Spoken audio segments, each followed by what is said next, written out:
Chapter 4. The day of the wedding ceremony dawned bright and clear, spilling golden light across the colorfully decorated city. Cloudstone, the new name of the city Thorn had built underneath the soaring palace, was filled with people, all getting ready for the day's festivities.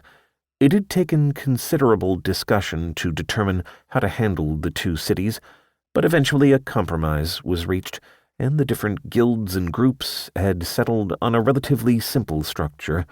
Cloudstone, and the soaring palace above it, would be treated as a single city, but divided into two sections.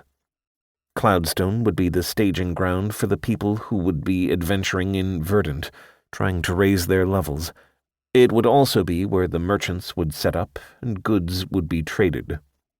Already, there were enterprising players who were starting to look at growing food at scale in the lowlands beyond the mountains, and others who wanted to explore and try to find new resources the city would need. Every single person who had ascended had been in the top few % of players in Nova Terra, and they were eager to reclaim their positions in this new world. Above Cloudstone was the soaring palace, renamed to its original title by Thorn.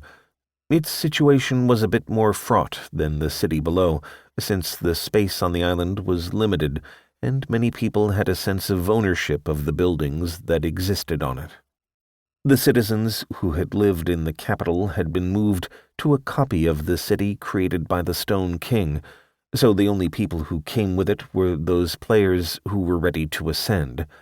Still, when they began discussing its use, things got heated quickly. The guilds that had space already didn't want to give it up, and the groups that didn't wanted to claim some for themselves. Eventually, out of exasperation, Athena played her strongest card, calling Thorn in to settle the fight. Once he was up to speed on the situation and had heard out each side, he solved the problem by informing everyone in no uncertain terms that the island was his, and his alone, and he would be happy to lease the existing buildings to them for limited